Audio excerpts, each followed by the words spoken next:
All right, ready to go? Okay, I'll go ahead and call the meeting to order for the May 13th study session. Madam Clerk, roll call, please. The record will reflect that all members of council are present. Okay, now we're going to go into current business. First item is clarification on items on the consent calendar. Councilmember Weigand, do you need any clarification regarding any items on the consent calendar? I do not. Councilmember Bartow? No. Councilmember Grant? None. Councilmember Blum? Have none. Councilmember Weber? None. Mayor Pro Tem Kleiman? No.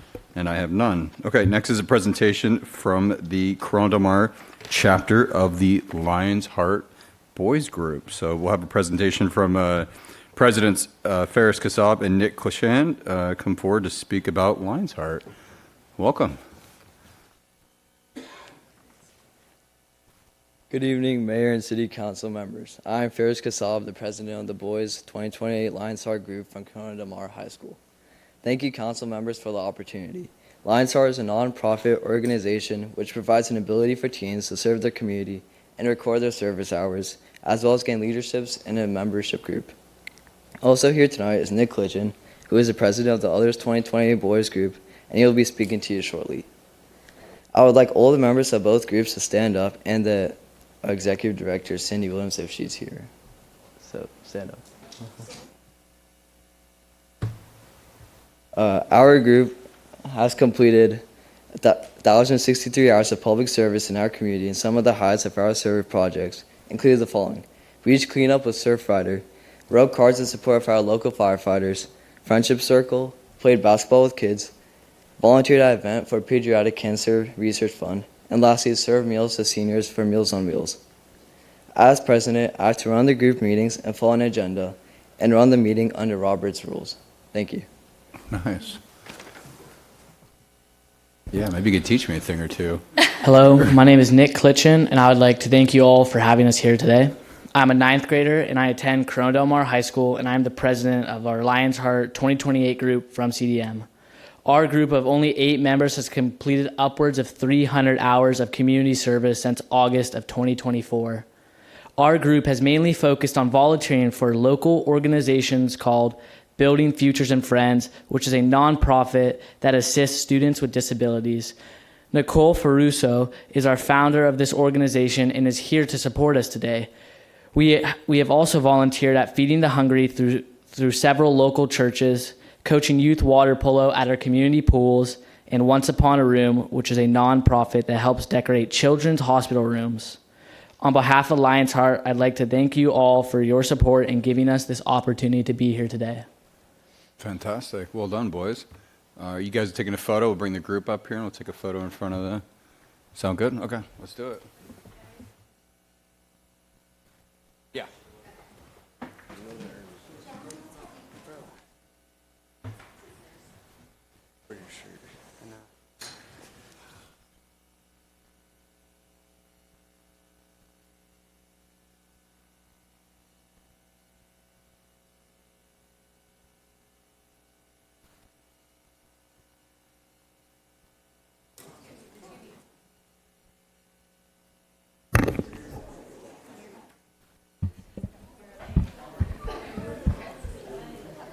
I'll let the moms go first.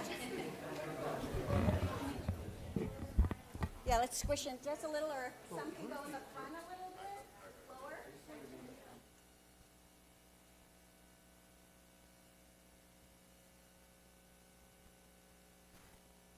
Families go first. Keep smiling.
in the back. Dolce would roll over.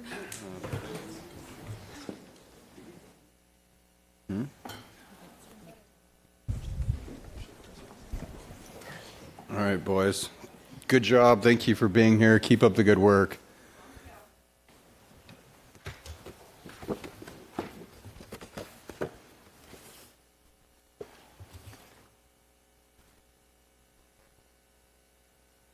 All right. Terrific. Okay, now we're going to have a proclamation recognizing National Public Works Week.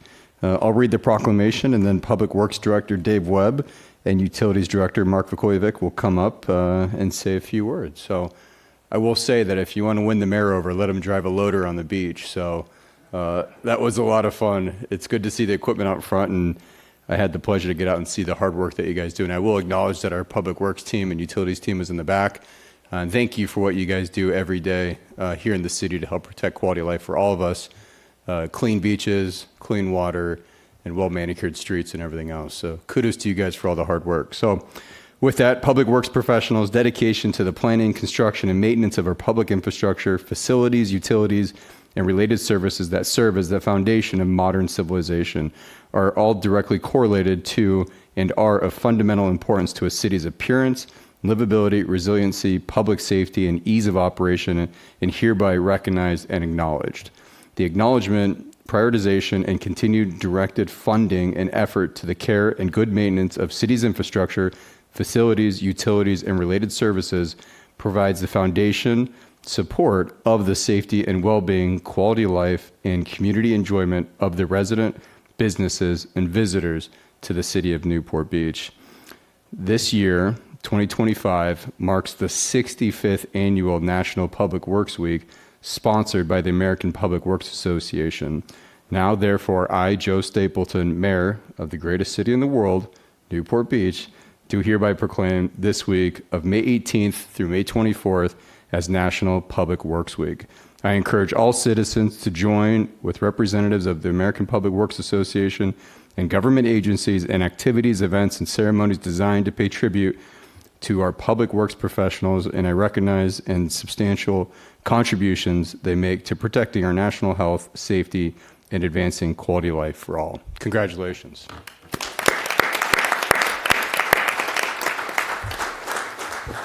And we got the biggest event in the city, Touch a Truck, coming up this Saturday.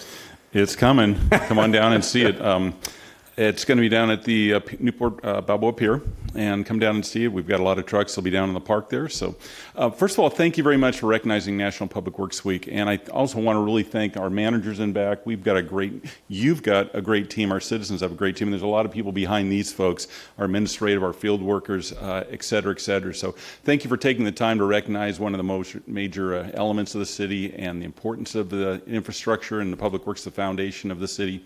I want to thank you too, as you know, I've given you my letter of resignation and retirement, and I'm super proud to be part of this city. I'll be with you a few more months, but this will probably be my last Public Works Week, at least on this side of the aisle. Maybe I'll be on that side enjoying it. So thank you for all the great times you've given me.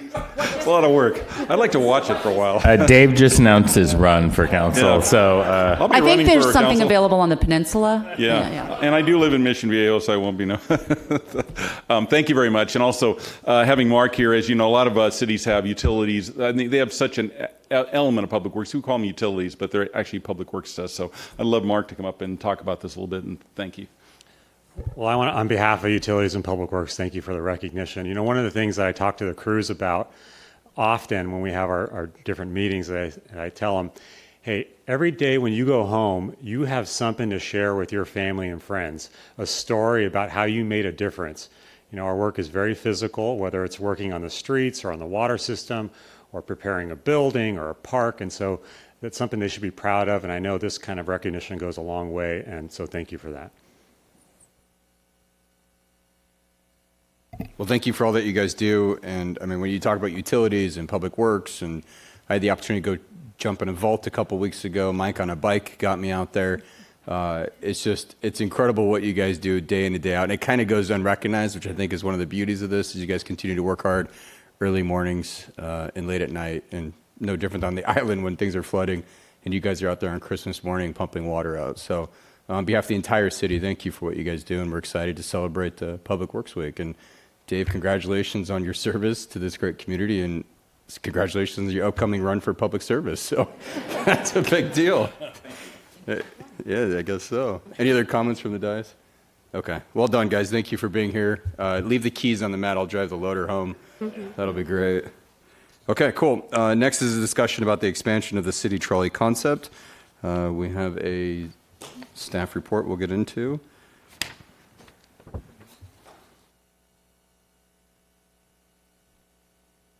What's that? Yeah, I'm sorry about that. Thank you, Mayor, Council members. Dave Webb, your Public Works Director. And with having me tonight, we have Brad Summers, our Transportation Manager, and we're going to talk real quick about the trolley expansion. We've touched on this a little bit, but we thought we'd kind of go a little further. Our committee's been working on this, and I'll let Brad go through the details, and we'll take any questions you have after. Yeah, good evening, Mr. Mayor and members of the City Council. As Dave mentioned, I'm Brad Summers, your Transportation Manager, and there we go. So just a quick update since our last study session, which was in September of last year. We have been working quite a bit with the Transit, Transportation, Parking, and Mobility Committee. We'll refer to them as a committee for brevity. And then also had a chance to go out to the public and talk more about the trolley and the idea of expanding out here. These pictures we have here, this is from the CDMRA meeting last week, as well as the Balboa Island annual meeting. The good news is there's quite a buzz generating out there. I think people see this as an exciting way of bringing a new mobility choice to the city, especially within some of our more congested and heavily parked areas. Another note is we're locked and loaded. We're ready to kick off the Balboa Peninsula trolley as the first year of our 7-year extension of that. We will be operating beginning Memorial Day weekend through Labor Day on the weekends, including the holidays. Same route, same time of day, which is 9 to 10:30. Same vehicles for this year. The good news is we have ordered our 5 new trolley vehicles. We expect to be unveiling them hopefully about this time next year. So the discussion items we brought to the Transit Committee last month were these, and it was really this opportunity is for us to bring it before the whole council and talk about it with you and get guidance from you as well. It's the idea, should we expand the trolley? Should we bring it to this part of town? I think overall the answer was yes, and that was a recommendation. We talked about the operation details. We provided a whole menu of different options on when or how we should operate that. We'll talk about that briefly on another slide. When to begin operation, this is largely driven by the long lead time for the vehicles and some other items. We see a great opportunity to run them for special events when they're not actually running in their, on the peninsula or in this area. And then we also talked about cost recovery. As part of our work with the committee and with our through our transit study that is ongoing and that we're working through now, we came up with a couple routes. As you can see, there's a green route here and a blue route.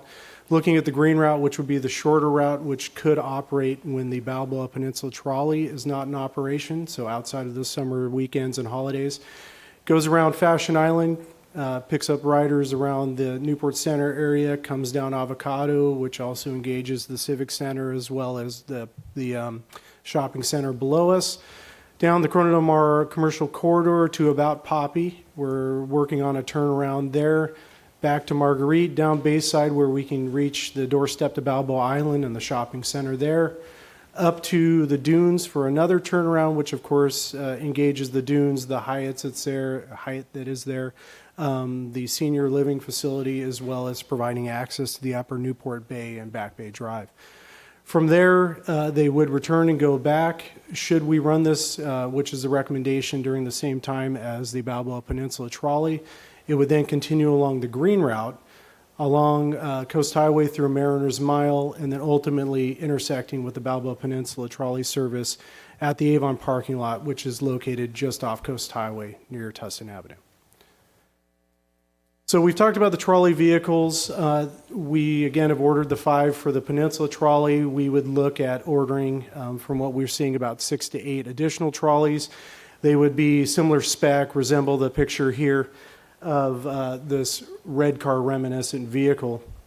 The key point here, and I think one of the items that is potentially driving the timeline for this, is that per California, we're considered a small transit organization, and with that, the regulations would require purchasing of a quarter of the vehicles as electric-only vehicles if we were to purchase them after January 1st, 2026.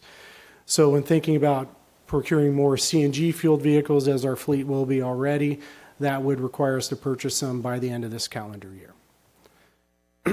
As I said, we ran through quite a few options. I'm not going to go through all these, and I know this is a pretty busy table, but we ran through several options with the committee, ultimately landing on the idea of starting with a smaller operation that would resemble or match our Balboa Peninsula trolley operation, which again is summer weekends and holidays, beginning Memorial Day through Labor Day. That's what's highlighted in green there. A few key points to this, and looking at this table, and we'll delve a little deeper into some of the numbers on the next slide, is that we'd be looking at operating the same hours, 10 a.m. to 9:30. The committee landed on a 20-minute headway. That's the frequency and how often we would expect the buses to arrive. And with that and combining the route length, that leads us to the idea that we may need about 6 vehicles circulating the route, and we get to 8 with 2 spare vehicles. Now, as we talk, well, we won't dig deep into the numbers. These are evolving as we're working through our transit study, as we're talking further with OCTA about the grant opportunity, and then even looking for efficiencies. For instance, could we borrow one of the Balboa Peninsula trolleys, extra trolleys, and use that as one of the spare trolleys for this as well. So this depicts more focusing in on numbers. Again, these numbers are evolving. I expect them to change. But this gives us an idea of the magnitude of the different, kind of the menu of the different operations we were looking at. In this scenario, looking at the summer weekends and holidays and thinking about the grant that was already awarded to the city, which we would be looking at about a $4.9 million program over the 6 years. The grant total is about $2.1 million, which would create a total match of about $2.7 annually. That would be about $450,000 to the city's side of the match. Now, this grant is a 50-50 match rate, and again, it matches up to about $2.1 million. This is kind of a second tier in the program V that OCTA operates. We think we can do a little better. We've been talking quite a bit with OCTA about it, and what the difference is here is this matches the grant we have for the Balboa Peninsula trolley. And looking at that in the grayed out columns, what you'll see is the grant allocation could be higher at about $3.7 million. And then the other difference is OCTA would be matching up to 90%, which means we'd have a minimum match of 10% instead of 50-50. So that would drop the annual match or the city's annual contribution to about $200,000, so a little more than half of what was with the original grant. And we'll be working with OCTA on that. Now, this is where our study that's ongoing comes in as important. The study will help support our request for this and ultimately require an action from the OCTA board to approve that. I'm not going to talk more about the grants other than a few key items here. One is that if we procure the vehicles next fiscal year before the end of the calendar year, that would give us 6 years of grant to help pay for those vehicles. We would operate a year later, again, with the long lead time to receive those vehicles in fiscal year 2027. And then what that would do is give us 5 years of operation covered by the grant. One of the key components here is that OCTA is expecting another grant call to cover from 2031 on. We expect that in 2029. Now, they've told us about this. It's not guaranteed, but they've been fairly reliable on that. So there still is a small chance that should we take on this endeavor of grant money after 2031, it has yet to be written whether there would for sure be a grant to cover it beyond that. We do have some additional anticipated costs. I won't run down the entire list, but the top item I think is critical to discuss. When we took on this, it was initially the Balboa Peninsula trolley was created by CDD several years ago as a 7-year program. It moved upstairs to Public Works, and we were able to work that into our workflow. But as we grow this program, we would expect it to become obviously much more complicated. We've been spending a lot more resources on even getting to this point, and we would recommend creating another position, which would be a transit mobility coordinator to help administer that program and work through these routes. And again, that's also with the envision this being successful and growing beyond what we're showing here today. The other thing is if we end up operating up to 13 vehicles, which we almost expect now, it may make more sense or be more efficient to bring on more maintenance staff in our facilities maintenance and yard as well. As far as cost recovery, we talked about this with the committee as well. We looked at things like charging for riders. We know that encouraging ridership will be the success of this program, so the recommendation was not to. We looked at advertising. Again, the committee did not recommend that, at least in an open advertising manner. We see, again, special events being a great use of these vehicles when they're not in their intended service. And there is a special event program that does have a fee recovery as part of that. And then as it grows, if it does go beyond what we're initially suggesting now or recommending, perhaps there's a public-private partnership that we could work with. So looking at the next steps and considering the committee's recommendation, which would be to move forward with this soon, try and buy the trolleys by the end of the year to avoid the electrification requirements. I've created this timeline, which would be to complete our transit study. Again, that helps support our request to OCTA for additional funding. That would be by the end of next month. We would then request OCTA by the end of next month through a new application to get that additional funding. Order the trolleys by the end of the year. Considering the long lead time of that, we would consider beginning operation in the summer of 2027. Another item related to that would be we would anticipate coming back to the City Council, if this was the path chosen, to talk about procurement of the vehicles probably the fall of 2025, so the fall of this year. And at that point, we should have worked out the fine details with the costs as well as with OCTA. So that would give an opportunity for the council to review that one more time. That's it. Terrific. One real quick question, I'll pass it off. We're operating 5 on the peninsula. Is there 4 at one time and one's in maintenance or as a backup, or we're running all 5? And generally, we won't run 5 except for the peak of the peak, which would be like 4th of July weekend. So we have 1 in reserve, which is a spare. Okay. Yeah, we actually ramp it up. It starts with 1 in the morning and it goes 2, 3, 4, Cool. and then that 5th one is sitting there ready to go. Okay, cool. Councilman Vaughn. Thank you very much, Mayor. Well, I just want to thank staff. This is not an easy undertaking when you go to staff and say, hey, we need a full transit system in Newport. Can you guys make that happen? And Dave, thank you. Dave said, of course we can. It'd be my pleasure. And Grace said, thank you. That's going to be the most wonderful thing I've ever done. And then Dave retired. Yeah. And ran for politics. Yes, exactly. He's running. And so the MBTA was born. All joking aside, I think as we look at what the future holds and the way we address our city, there's a lot of things that are amazing. I have the privilege of being born and raised here. I never in my life would I imagine we had a transit system that moved me throughout the city. That was a BMX bike and some big league chew. But the point we're at now, we have more people coming in. We've become something that is more. And the idea is, how do we make it easier, better, more efficient, and fun? And we had a brief stint with the airport trolley program that Mayor Stapleton was a huge fan of. And we decided that, maybe we look more towards our history. And I think Brad's done an amazing job at kind of getting us a plan together, pushing something forward that looks like that. So, I don't think I need to throw my support behind this any more than I have, but the idea of being able to hop on and hop off of things throughout the city of Newport Beach to get around is amazing. I think it's amazing for every resident, everyone that visits, and anybody that's in our city. I think it is a huge undertaking. I understand the costs associated with it, but I really think it leads us into a great future. So I'm very thankful for the Public Works staff for making this happen and the entire committee and all of staff. So thank you very much. Perfect. Councilmember Grant. Agreed. Thank you to the committee and to the staff. Obviously, this looks like it could be an incredible opportunity, especially relating to parking, which is always such an issue in our city.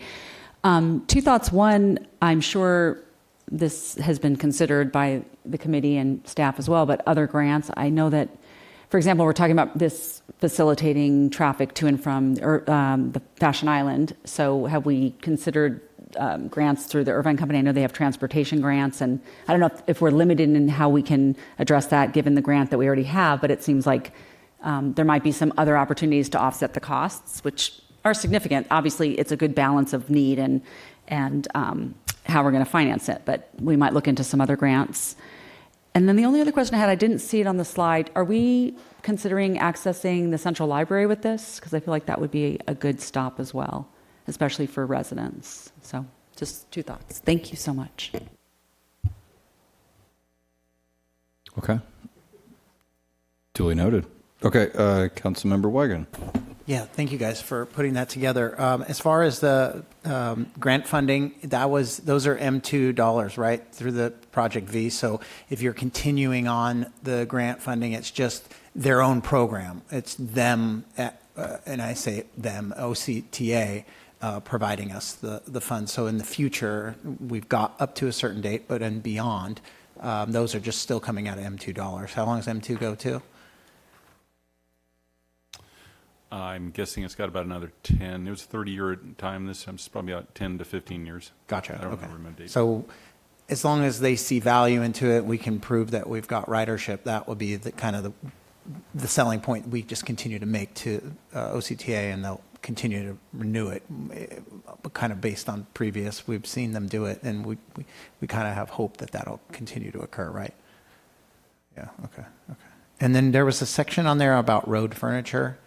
What's kind of the thought on that? Is that going to be at every location? Is that a few locations? That would really be up to you when you get in the planning. Some might need some, maybe not. It just depends if we have a lot of standing. Could be umbrellas. It could be trash cans where they gather. It could be more than that. There's signage. That kind of stuff all falls under furniture.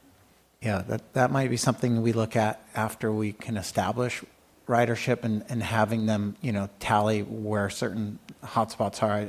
I really don't want to see any benches out on the street or things like that. So that I'd kind of want to curb away from that until we know that there's a specific site that might need it, and go with that as a later thing.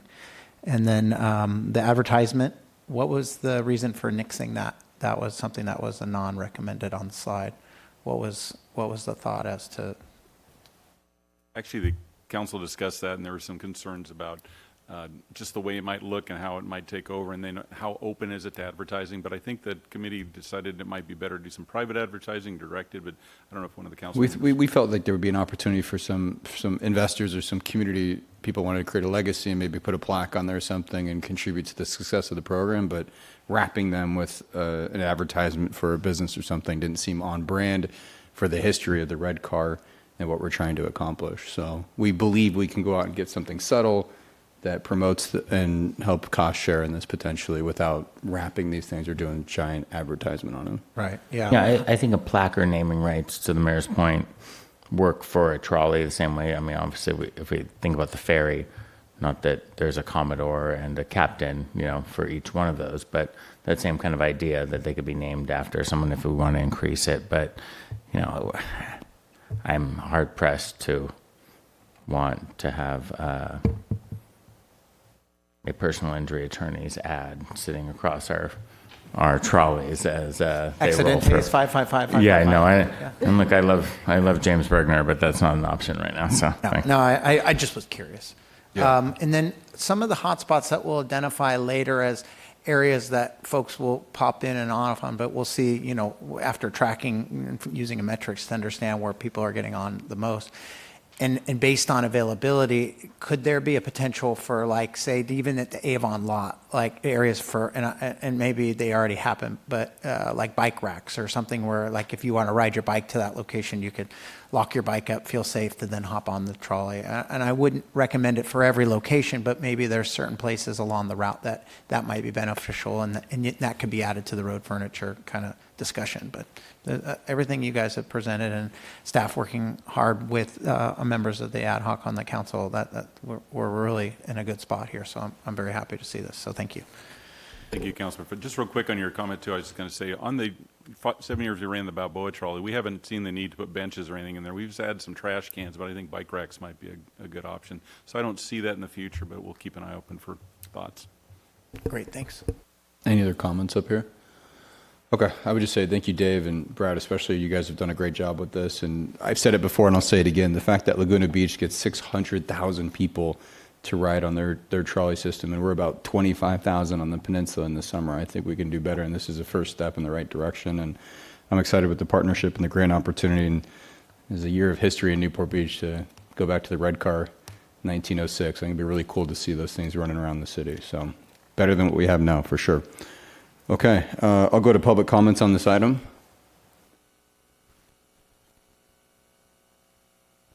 And just as a reminder, this is only public comment on the trolley item. Mayor Stapleton, members of the council, my name is Jim Mosher. At this year's meeting, as you're doing now, you've emphasized acknowledging the city's history. And I believe when the study session was held in September, I mentioned that I thought I recalled that the city council had tried operating a trolley system sometime in the 1980s or 90s. This afternoon, I used one of the internet search engines, which I think are now powered by artificial intelligence, and asked, when did the city operate a trolley system in the 1980s or 90s? It said it could find no record of that, so I actually used the city's website to search through the minutes of past council meetings, and I found that I was not completely hallucinating. And actually, after many years of study, at the March 24th, 1986 meeting, a former city council approved a trolley system with a route similar to the one that you have now, are proposing now. It started at the east end of Corona del Mar, probably near Poppy, went through Newport Center, and then somehow got down to the Balboa Island Bridge and proceeded along Bayside Drive and Coast Highway to Lido Village, and then rather than a connection, it continued on to Balboa. I don't think, I could not see any indication that the city had any grants at that time supporting the project. They did allow advertising on the buses, and I don't recall what the design of them was. But the contract was approved in March of 1986. It operated for less than a year, which is why I had some trouble remembering it.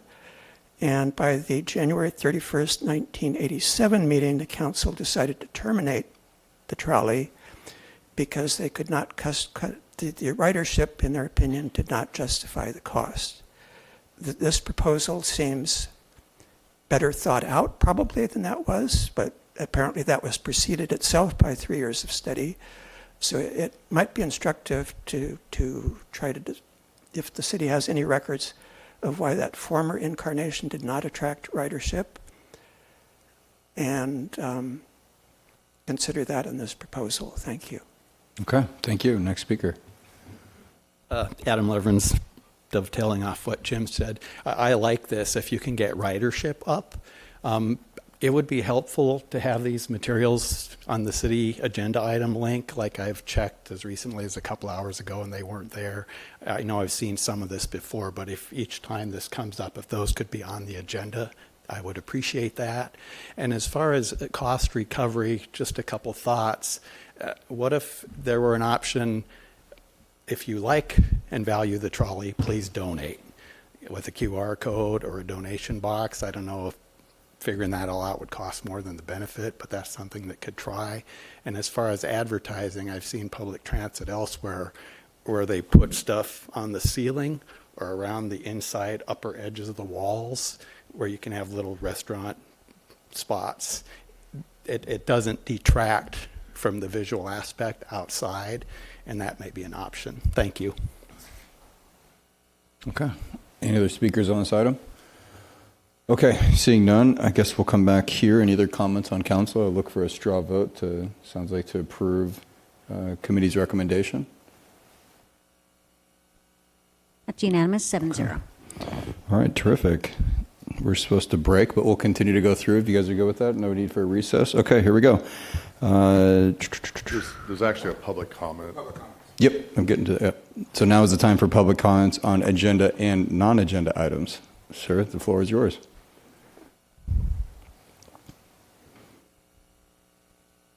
Well, I have some bad news. Or should I say, meh. I'm Dale Wilcox. I'm a goat scaper, and goats go meh, and sheep go, bah, bah. Because goats, what they do is they're browsers. Sheep are grazers. They like things like grass and weeds and things like this. Goats like branches.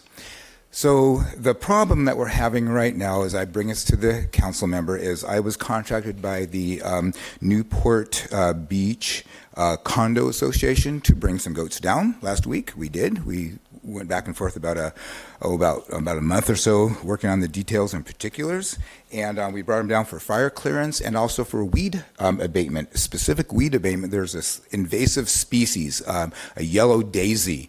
Cattle don't like it, but we'll see if the goats like it. So they contracted me to come down to do 7 acres. At first it was, 14 acres. First it was 7 acres, then it was 14 acres, and that is in the Newport condos. And they marked off the sections for us to goatscape. They saw our goats in action. We take them to farmers markets. We take them to the city of Los Angeles, where we do things like goatscaping and spots where the city is not taking care of the business, like the medians and the weeds and things like this. People hire me to have them come to the backyards. I don't do the service because I'm from Riverside, so we rent the goats out to people, and then they actually take them out of the little trailer, put them in their backyard, and bring them back in the evening so they don't get hurt. Unfortunately, 2 days after this job, I racked up $1,100 of fines. The second day, we had a personality, I believe, issue with the association. They broke my contract, and now litigation is anticipated.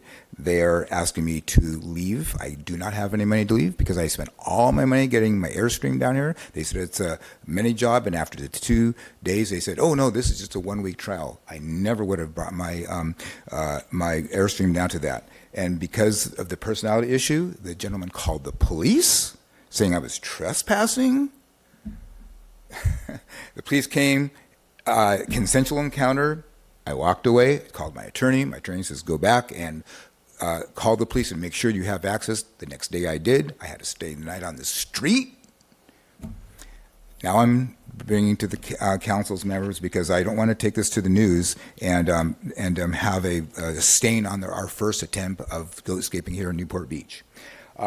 So what I've done is I've asked for administrative hearing, and I'm going to ask the city clerk for a way to get in a variance so that goats continue their work. So, Mayor, I will approach your office if you could then bring this up to your council members to expedite a variance for my goats to continue working here.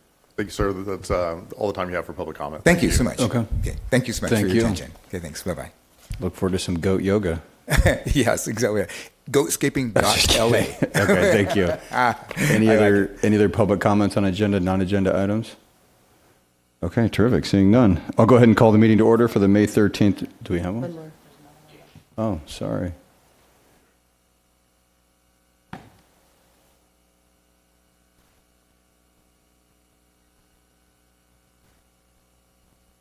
Hello, my name is Chad Tilner. When something is published and posted for public comment, a meeting, naturally, those of us who read the postings read it through and go, do I care or not? When an item A and item B are the options, our criteria for deciding whether to go is whether it makes a difference to us. Now, if an item C that isn't either A or B or in between them is what the council ultimately decides, those of us who didn't bother or to go don't really get a chance to present our views. this isn't a theoretical event. A fortnight ago, at the April 29th meeting, regarding the appeal to the Five Crowns decision, what the public posting gave a very clear criteria of certain conditions that would have to be met by Five Crowns in order for the continued use of the facility with live music and such. Sound wall and the language was very definite that the music and stuff would terminate at 10 p.m. I spoke feeling very foolish because I felt ambivalent about the issue because either one was okay, but I wanted to say that it is kind of annoying. I'm a ways away. Doesn't really bother me, but if somebody closer is bothered, they have a point.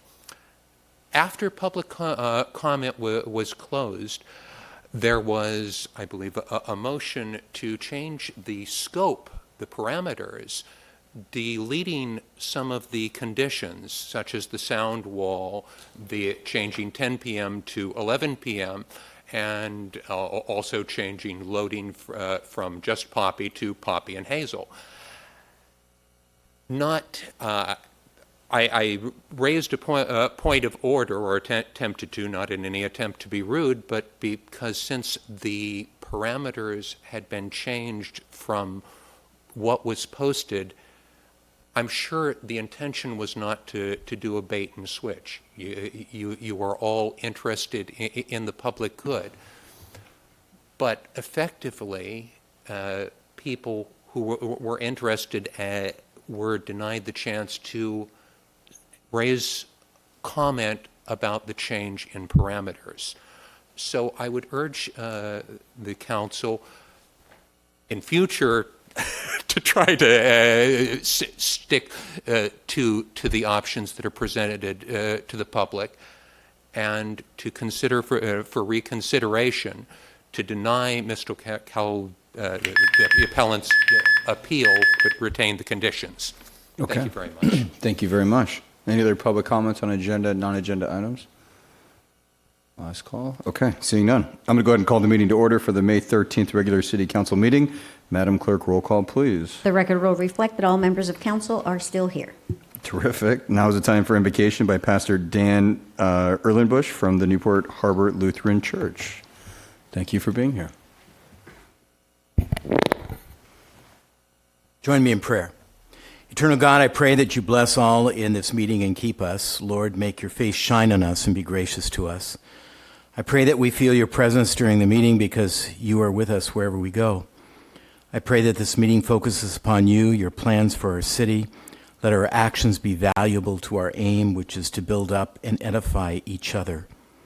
God of justice and mercy, thank you for this gift of life, the opportunity to serve the people of our city.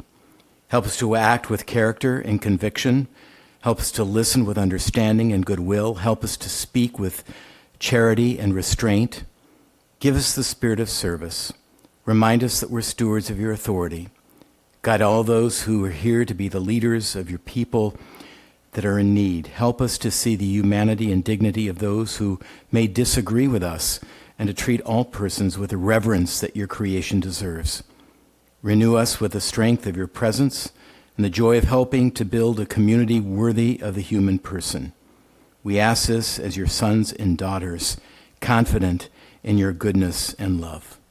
Amen. Go ahead, Pastor. Councilman Blanc, will you lead us in the Pledge of Allegiance? I would love to. Please join me in celebrating the greatest country on this planet. I pledge allegiance To the flag of the United States of America and to the republic for which it stands, one nation, under God, indivisible, with liberty and justice for all.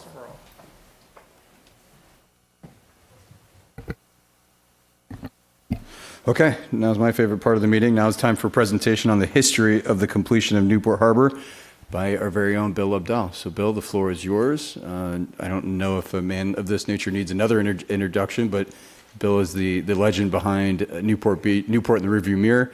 and has done a great job. And he's going to give this presentation tomorrow at the Newport Harbor Foundation meeting. So we're blessed to see it here first. And this takes us in the chronological order of the year. We started 1870, and now we're into 1936 with the formation of the harbor. And Bill, thank you so much for agreeing to do this again. Thanks, Mayor. Members of the City Council. It's hard to follow the goat guy, but I'm going to try. And I only have 5 minutes, so we're going to pack 66 years into that. So to understand the harbor, you got to go back to the beginning. This is how the harbor looks basically today, except for Linda Isles not there. And pre-1830, this is what it looked like. No peninsula, no islands. It looks just like Corona Mar, Crystal Cove State Park, beach. So what happened, as we talked about earlier, the Santa Ana River, which flowed millions of years through the upper Newport Bay, a series of storms caused it to go kind of at its current course, except for it curved off, went behind what's now Capiz, that's that body of water that's there, that's the remnants of the Santa Ana River, and went into the ocean by Lido Isle, Newport Island, created the peninsula, and created the mud flats that would become the islands. What is important here to see is the harbor entrance. It was insanely dangerous. Average depth was 2 to 4 feet maybe. You can imagine the wedge waves breaking there and what it was like to get boats in and out. Federal government came to map this new bay, and they wouldn't go inside the entrance because it was too dangerous, so they just turned around. Then along came this Captain Dunnels, famous for discovering or establishing a Newport in Newport Beach. He had a ship full of lumber. He had heard that there was a great demand for boats for port for people south of the Santa Ana River, because there was no bridge across the Santa Ana River at that time, and it was dangerous to cross. He had the perfect ship to enter, flat-bottom steamer, and he owed a ton of money to ports up north. So coming from San Diego, he decided to hang a right into Newport Harbor. It had to be high tide, had to be a calm day, but he made it. He went up the only channel all the way to what's now Lower Castaways and established a Newport Landing. This is was a very successful port for about 20 years. The only problem was the harbor entrance and the depth of the harbor inside.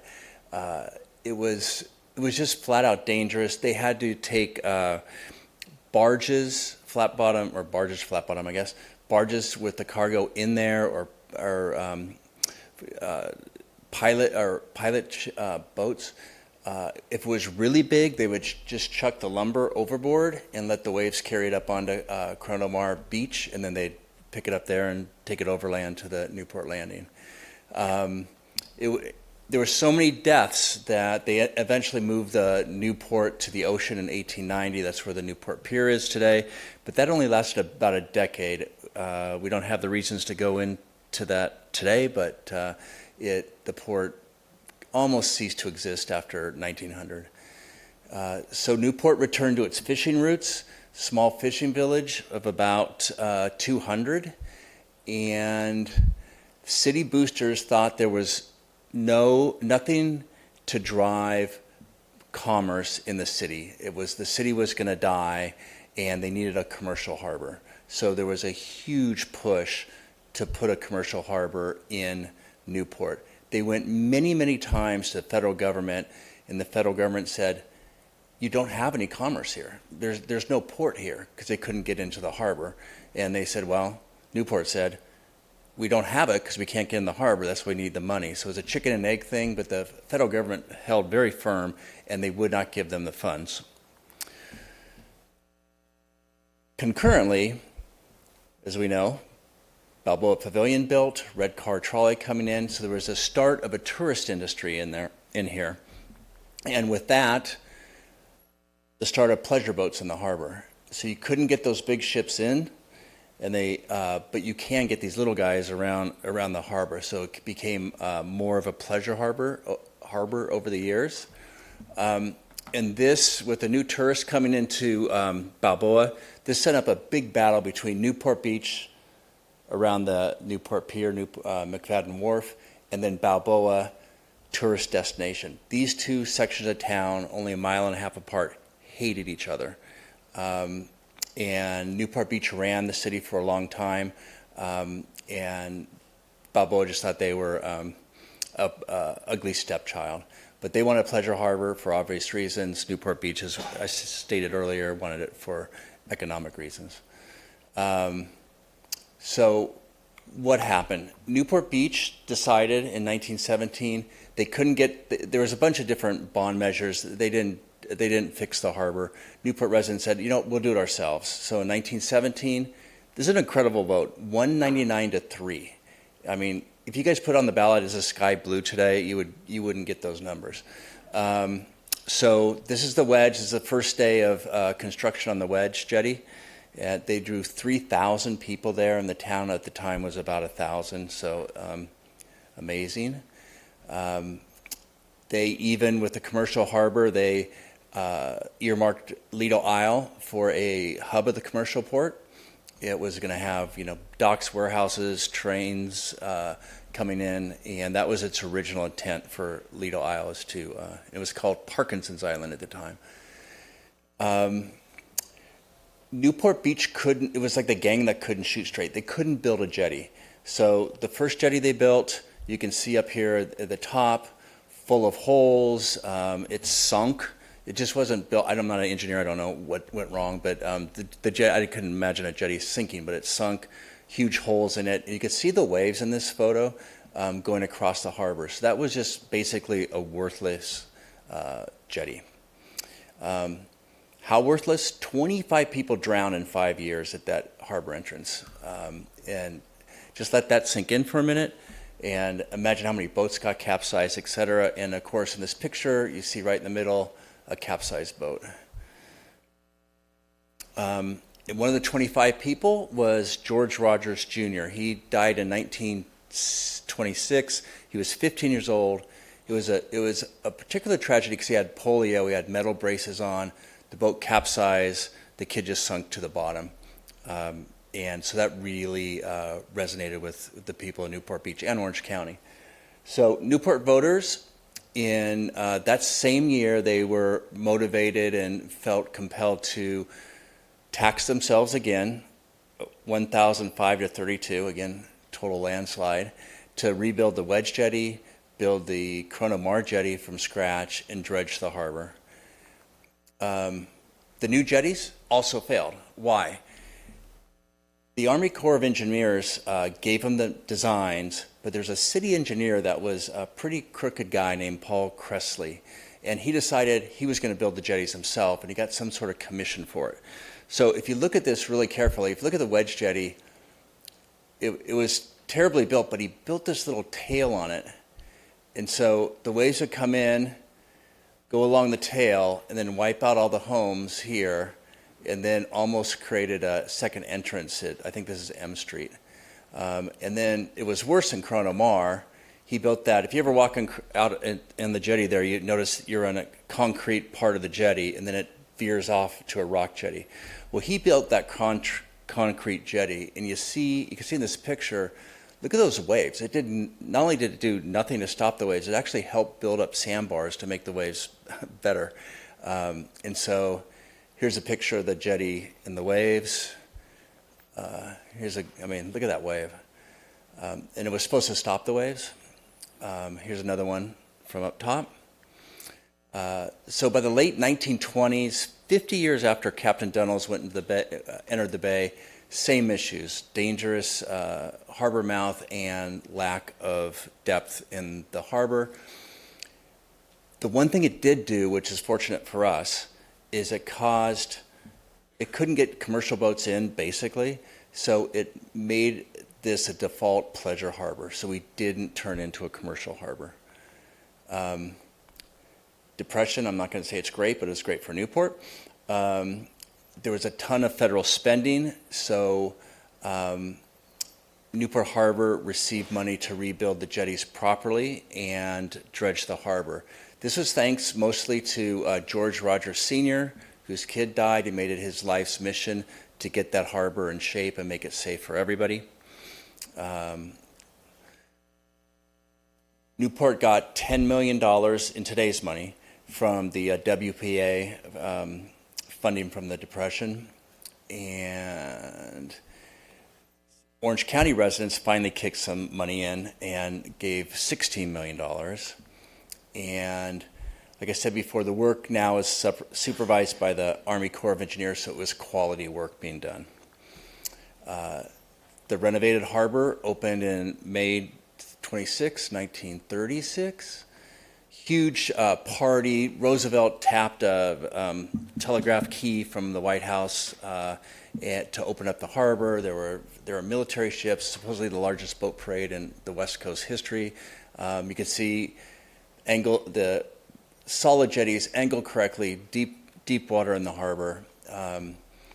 Short postscript, 3 weeks later, George Rogers died aboard his yacht, Memory, named after his kid, and he died almost in the exact same spot where his kid went overboard and drowned.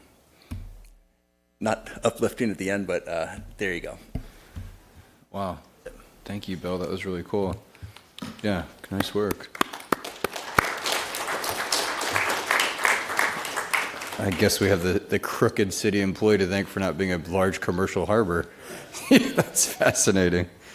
Well, thank you, Bill. I really appreciate you coming out and doing that, and look forward to seeing you tomorrow. Well done. Thank you. Okay, now is the time for council announcements, oral reports from council members on committee activities, and the time for council members to request an A1 item to be placed on a future agenda. Councilmember Wagon. Not much to report. I have an Orange County Sanitation District meeting tomorrow for administration and finance, and then on Thursday I have a meeting with the Orange County Vector Control, both boards that this council asked me to be a part of, and that I am. So. Cool. Okay. Councilmember Bartow. Yes, 'tis the season for yacht club opening days and scholarships, so I was pleased to attend the Newport Harbor Yacht Club opening day and the Lido Isle Yacht Club opening day, along with the Balboa Bay Club Scholarship Night, and be part of that panel to select what was a really hard decision between, everyone got good funds, but 24 really amazing students from our Newport Mesa district. And then it is the last week of my Citizens Police Academy. I'm really excited to have completed that program, and tomorrow's the graduation, but what a wonderful insight into everything that our police officers do, many things that I had never encountered. And then also attended the CDMRA Town Hall. Terrific. Okay. Councilmember Grant. I'll add a few things that happened in the last couple of weeks. I was pleased to attend with the mayor, the Newport Mesa Irvine Interfaith Council prayer breakfast at the Mormon Church here in Newport Beach. It was a good opportunity to bring together people of faith into our city and recognize our similarities. I also attended the Newport Theater Arts Center open house with Councilmember Bartow. It was nice to enjoy hearing about their new season, as well as the Balboa Island mural unveiling. If you haven't seen it, it's on the opposite side of the street from our fire station on Balboa Island, and it was a resident initiative, and it's a really wonderful historical perspective of what was the founding of Balboa Island and how it's come to exist today. Also attended yacht club openings, and I'll leave the CDM Residents Association annual meeting to Mayor Pro Tem Kleiman because she spoke at that meeting. And then I did attend the Daughters of the American Revolution Scholastic Awards, and the only reason I bring that up necessarily as a significant event is because former Mayor Will O'Neill's daughter was recognized for her academic achievements at that event. So that was a really nice homecoming for Will to be in the city and see his daughter get recognized.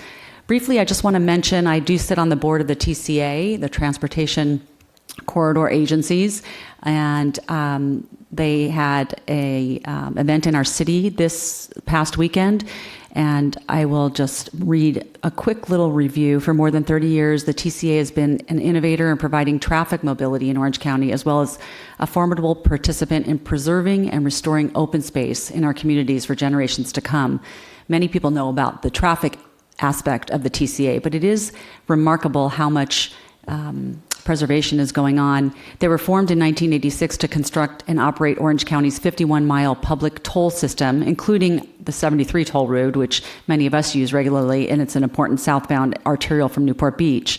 Less known are the TCA's award-winning environmental initiatives committed to balancing the toll road system, open space, and wildlife habitat. It's significant that mitigation has occurred over almost 2,100 countywide acres, with projects including 2 sites here in Newport Beach. One is establishing the first successful native habitat on closed landfill in Coyote Canyon, and 2, transforming a very narrow concrete flood channel into a thriving wetland in Bonita Creek. And each year the TCA hosts free public spring tours to advance their mission. Last week they came to Newport Beach for a biologist-led walking tour of Bonita Creek.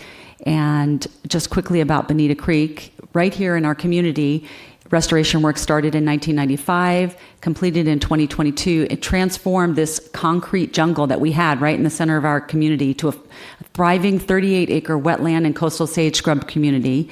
And it serves as a major wildlife corridor from the San Joaquin Hills to Upper Newport Bay. So really important for our environmental community here in Newport Beach.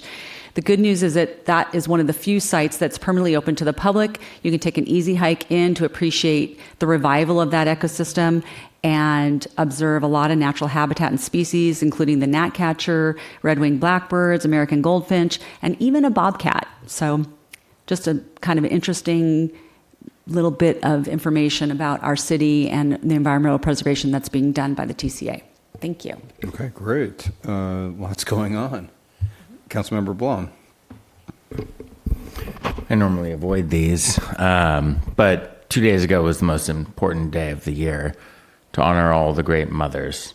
And we have so many of them up here in staff, and so I think we should all take that moment to recognize how important Mother's Day is and for all those people that we love so much. So thank you. Become a big birthday Mother's Day guy up here. I like it. You're getting Look, I'm here soft. for you. I'm soft on the inside. I guess so. Yeah. You're all. She would get pissed if I mentioned her specifically. Okay. And for Marin, thank you. Happy Mother's Day to Marin. Councilmember Weber. I'm not going to follow that. Okay. Mayor Pro Tem Kleiman. Yes, I had the opportunity to attend the SCAG General Assembly out in Palm Desert for the 3rd year in a row. Always enjoy the experience and collaborating with other regional leaders. Okay, terrific. I'm on the circuit as the mayor, as mayors do. You're absolutely right, Councilmember Bartow. Tis the season for scholarships and yacht club openings. I had the chance to attend the prayer breakfast with Councilmember Grant. That was phenomenal. Interfaith Council, the boat show. Tremendous amount of people down for the boat show, for the International Boat Show for the weekend. I don't know if we got a lot of sun, but maybe that was okay. It made for nice weather. Nonetheless, that was a great show. I went to the Orangewood Challenge. They raised over $500,000 in the dunes doing an obstacle course, which was really great. And I attended the opening day for the American Legion, Newport Harbor Yacht Club, for the Lido Isle Yacht Club, and for the Balboa Yacht Club. And then went to the CDMRA Town Hall, where Mayor Pro Tem Kleiman gave some great announcements and updates on what's going on in CDM. And then the Newport Beach Foundation launched their 12th Distinguished Citizen Program last Wednesday. So this marks the 12th class, and with this graduation, there'll be almost 400 people that have gone through the program. So really proud of the work that they're doing.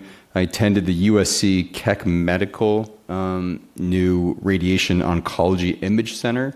It's in Newport Beach, and millions of dollars invested into this location for radiation oncology imaging. So it's great for residents who are in need. And then scholarships, I went to the Elks Lodge, delivered scholarships there to the students. And then they gave out over $150,000 in scholarships. And last night, with the Wortmans, went over to the Balboa Bay Club. Councilmember Bartow was there, and they've given out over $2 million now career to date with that scholarship program. So it's really good. And then yesterday I had the pleasure of filming with our harbor master, celebrating and acknowledging Wear Your Life Jacket to Work Day. I don't know if I'm going to do that, but it was fun making the video for National Boating Safety Week, which begins on May 17th. And then again, Touch a Truck is this Saturday, the 17th, 9 to noon on the peninsula. You might want to walk there. Traffic might be a little intense, but I do have a photo from the Orange County Marathon. I had the pleasure of kicking off 15,000 runners at 5 a.m. Here at Fashion Island. So this was the start of the half marathon. There's 11,000 runners standing behind us. Over 4,000 runners competed in the full marathon. So it was a fun day. And in honor of Touch a Truck, the next photo is to make Councilman Blom jealous. I got a chance to do some beach maintenance with our crew and drive a loader around. Still haven't been on a motorcycle cop bike yet, but maybe that is coming. But this was a lot of fun moving some dirt around on the beaches. So thank you for that experience, and see you at Touch a Truck. Okay, Madam Clerk, please read the notice regarding public comments on the consent calendar. This is the time in which council members may pull items from the consent calendar for discussion. Those are items 1 through 11. Public comments are also invited on consent calendar items. Speakers must limit comments to 3 minutes. Before speaking, please state your name for the record. If any item is removed from the consent calendar by a council member, members of the public are invited to speak on each item for up to 3 minutes per item. All matters listed under consent calendar are considered to be routine, will all be enacted by one motion in the form listed below. Council members have received detailed staff reports on each of the items recommending an action. There will be no separate discussion of these items prior to the time the City Council votes on the motion unless members of the City Council request specific items to be discussed and are removed from the consent calendar for separate action. Okay, terrific. Councilmember Wagon, do you have any items to pull from the consent calendar or conflicts to announce related to items 1 through 11? No, I do not. Councilmember Bartow? Grant? None. Blom? Conflict free. Wow. Weber? None. Mayor Pro Tem Kleiman? None. I have none myself. Do we have a motion? I will move the consent calendar, noting the amendments to item number 1 in the minutes. Okay, terrific. Is there a second? I'll second. Okay, Councilmember Bartow. We'll now have public comments on consent calendar items 1 through 11. Good evening, Adam Leverins again on item 3, an ordinance related to electric bicycles and whatnot on the beach. At the last meeting, I mentioned seeing adolescents do wheelies past the strictly enforced 8-mile-an-hour speed limit sign. I have recently seen adolescents sitting on the sidewalk with officers standing over them, directing them not to do that. So there's been improvement there in my observation. Item number 7, the creation of ad hoc for lower castaways. It identifies who will be on that. I think it's going to be 3 council members, a parks person and whatnot. There's a couple harbor commissioners that had an alternative idea. I hope you'll place some people that look at the aspects that this is a property that, as I've contended, isn't really, the zoning doesn't allow a pool, the Coastal Act doesn't allow a pool, so I hope there'll be some open minds there. And then item 10, the short-term lodging compliance hotline. That was, the LCP amendment was before Coastal last Wednesday. A number of people spoke with concerns about that, and the Coastal staff report indicated that they had requested information from the city on the average short-term lodging rental rates and the proportion of hosted and unhosted units. They were also very concerned about the requirement that in the commercial zones that any short-term lodging permit holder have 20 units minimum. They approved the amendments either way, but if you're contracting for a hotline for this, I'd urge gathering of this data that's been asked for, just to kind of keep insight on how this is evolving and developing. You've heard a lot of people speak about this. There's a lot of concern about it, and it'd be, the more data, the better, in my opinion. Thank you. Okay, terrific. Thank you. Any other public comments on consent items 1 through 11? Okay, seeing none, I'll bring it back here. Any additional council comments? Okay, seeing none, let's vote.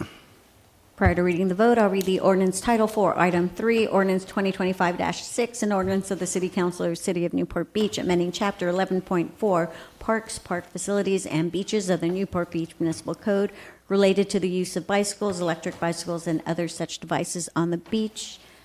Councilmember Blum. Thank you. The motion carries unanimously, 7-0. Okay, terrific. Now's the time for public comments on non-agenda items.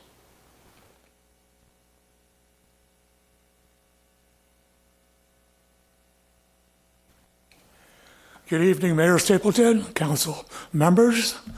I'd like to announce the 16th annual Field of Honor at Castaways Park starting this Friday. Field of Honor is to honor all of our military branches, our police, our fire, lifeguard, emergency medical personnel, all first responders that serve us 24/7, 365. So the Exchange Club of Newport Harbor sponsors the Field of Honor. This is the 16th year. How we do that is we put up 1,776 full-size American flags along the pathways of Castaways Park. And usually we also have fifth grade students who create poster art. This year there will be over 250 poster art creations by our local fifth graders. And their theme is what freedom means to me. And I'll tell you, in my best creative day ever, I couldn't do as much as a lot of these kids do. It's amazing. So the Field of Honor is free. There's no admission. There's no parking charge. You don't have to go on a website, make reservations. Just go and enjoy. This Saturday is Armed Forces Day, and there will be a formal program at noon for about an hour. We have an excellent keynote speaker. Mayor Stapleton will say a few words. Diane Dixon, Katrina Foley will say a few words. And we also have representatives from our local police, fire, lifeguards, and so on. And then on Memorial Day, which is Monday, May 26th, another formal program, another excellent speaker. There's music and other speakers. Mayor Stapleton is one. So I just want to invite everybody. It's free. Come and enjoy, honor our veterans, our first responders. That's it. Thank you.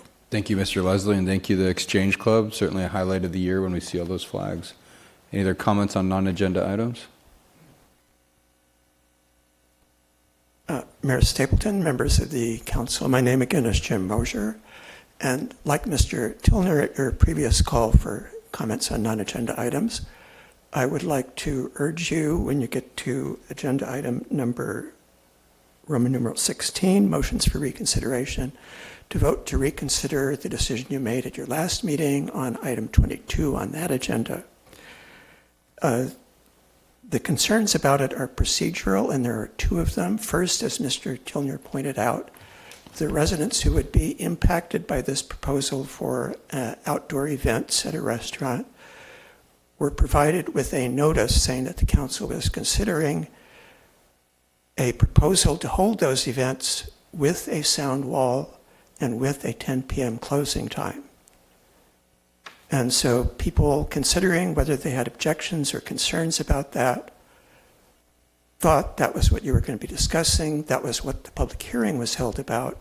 But after the public hearing was closed, the proposal changed into something different than the notice ever said, namely the same events without a sound wall and with an 11 p.m. closing time. I think that's an important decision. It's kind of like you'd sent out a notice to people that you were considering a proposal to build a 400 square foot cottage, and people came and testified on that, and then after the hearing was closed, you said, oh, we're going to approve a 20,000 square foot mansion on the same property. That would clearly be improper. This seemed improper. The other issue is that at that conclusion of that meeting, you approved a resolution, but you never saw what the content of the resolution was, because a requirement of the municipal code, which you're supposed to follow and adopted by a previous city council, So that in a case like that where you change the recommendation it was an appeal, and in an appeal, if you change the recommendation, the resolution is required to have findings explaining why you're changing the actual resolution prepared by the staff without your review, but supposedly adopted by you. It did not have those findings, and additionally, it said that you upheld the Planning Commission's approval, which is wrong. So the resolution is defective, the notice was defective. It really should be reheard at a properly noticed meeting. And for that reason, I think you should reconsider it. Thank you. Thank you. Next speaker. Adam Leverins again, sorry. I want to echo what Mr. Mosier and Mr. Tilner said. Having been at that last meeting, I imagine there were people who looked at the agenda item and the conditions and thought, hey, there's going to be a sound wall, there's going to be time limits on live music. I don't need to go talk about it. There were I appreciate you folks working through and adjusting things on the fly, but when it's so substantive and things go away that maybe had people not attend because they thought it would be okay, I think that's improper. And Councilman Blum, lately you've been going into detailed explanations of why you vote the way you do. I may not agree with you, but I very much appreciate your insights and your mindset and explaining it to us. And, you know, the procedural, the city attorney can chime in and say we don't need to do this again. It just seems, if it's not unlawful, it seems improper.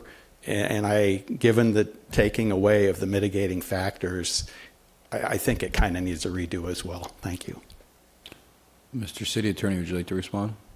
Yeah, just briefly, I took a look at Mr. Mosher's comments and other comments that were made about this item, and I think it's important for the public to know that it was a de novo review, which means it's a fresh look by the council. They're not bound by the previous decisions, and it seems to be that there's this perception that conditions can only be one way, that they can only be more restrictive on the applicant, they can never be less restrictive. And the council here decided to make some changes to those conditions of approval, but ultimately those changes don't really alter anything about the project. You know, the council said we're going to have you comply with the municipal code related to sound, but we're not going to require you to build a sound wall. Well, they're still required to abide by the municipal code, and they have to have the sound within those limits. The city council just wasn't going to require them to build a sound wall to achieve that. Now, I don't know how they achieve it, but it's on the applicant there to make sure they're in compliance with the law. So sound wall, no sound wall, it doesn't really make a substantive difference because they still have to comply with the noise ordinance. And Mr. Mosher made a comment about this had to go back to the Planning Commission. It did not have to go back to the Planning Commission. City Council has the option to refer it back to the Planning Commission, but does not have to. And then as far as the appellant themselves, we offered the appellant the opportunity to come back up and make comments, but he decided to leave the hearing. So I think those are all important points that people didn't really make when they were talking about this matter. Thank you. Okay, thank you. Any other public comments on non-agenda items? Okay, seeing none, we're now going to go on to current business. Item 12, it's the status of the City of Newport Beach vacancies and retention efforts pursuant to Government Code Section 3502.3. Staff report, please. Good evening, Mayor, council members. My name is Barbara Salvini. I'm the Human Resources Director.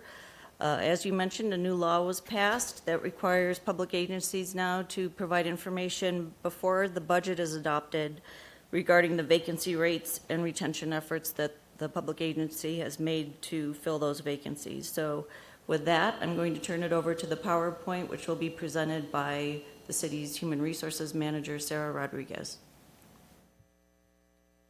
So the PowerPoint is going to go over some information pertaining to this law. The first slide here is some information in regards to current bargaining units and the vacancy percentages that they have. Currently, Fire Association and the Police Association are both tied at 5%. That tends to be pretty normal, being that they do have quite a few positions in those associations that tend to turn over with police officer and firefighter, paramedic.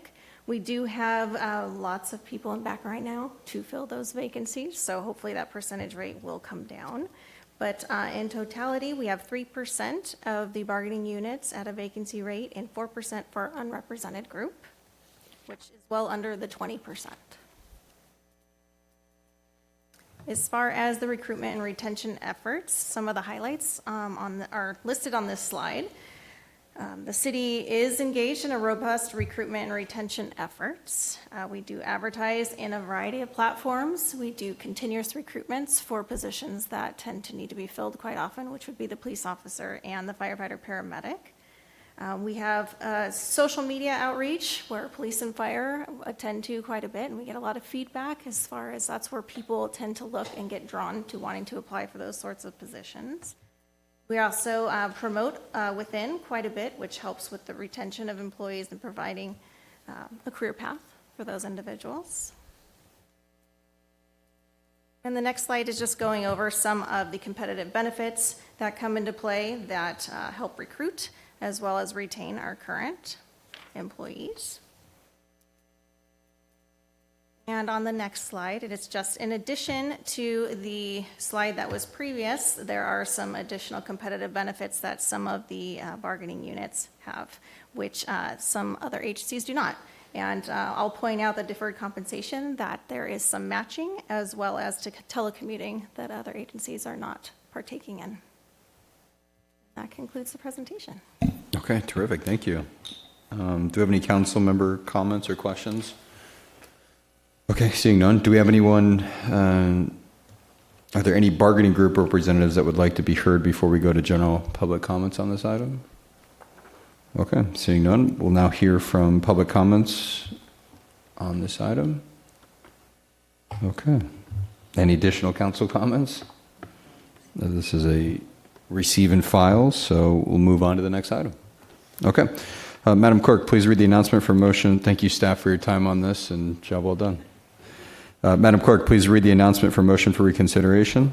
A motion to reconsider the vote on any action taken by the City Council at either this meeting or the previous meeting may be made only by one of the council members who voted with the prevailing side. Any motions for reconsideration? Anybody? Seeing none? All right. Well, it's with a heavy heart. Before we go into closed session, we're going to adjourn this meeting in the memory of Elizabeth Starr, an absolute legend in the community. I'll turn it over to Councilmember Grant. Thank you. We adjourn tonight's meeting in memory of Elizabeth Starr, a passionate supporter of the arts and cherished member of our community who passed in late April. Elizabeth, alongside her husband John, was instrumental in the creation of the Newport Beach Central Library, opening in 1994. The Starr Children's Room, described as the heart of the Central Library, stands as a testament to her commitment to fostering a love of reading among children. Beyond the library, Elizabeth's philanthropic efforts extended to numerous cultural institutions, including the Pacific Symphony, South Coast Repertory, and the Orange County Museum of Art. Elizabeth and John were honored as Newport Beach Citizens of the Year in 2016 in recognition of decades of service. Elizabeth will be remembered fondly for her vision, generosity, love of reading and the arts, and commitment to betterment of her community. A funeral service will be held at St. James Episcopal Church at 11 a.m. on Friday, May 30th. In lieu of flowers, the family requests that donations be made to the Pacific Symphony or the Newport Beach Public Library Foundation. And I'll just add that she was a very great lady, and she will be missed by many, if not all, of the residents of Newport Beach for the works that she and her family have contributed here. Thank you. I agree. She will be missed. Now is the time for public comments on closed session. Any public comments on closed session items? Okay, seeing none, we'll now go to closed session. Mr. Harp, do you have a closed session announcement? Thank you, Mayor. The City Council adjourned to closed session to meet with the city's labor negotiators regarding the terms of employment for unrepresented employees in the Kia Management Group and negotiations with the Newport Beach Employees League, as well as to meet with legal counsel regarding workers' compensation appeals board matter entitled Joseph Cartwright versus the City of Newport Beach. And that's on the agenda under item 18A and B. Thank you. Okay, we stand recessed.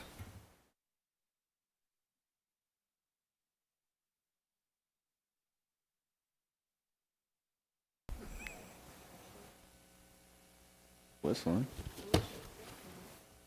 Here. Is that your hair?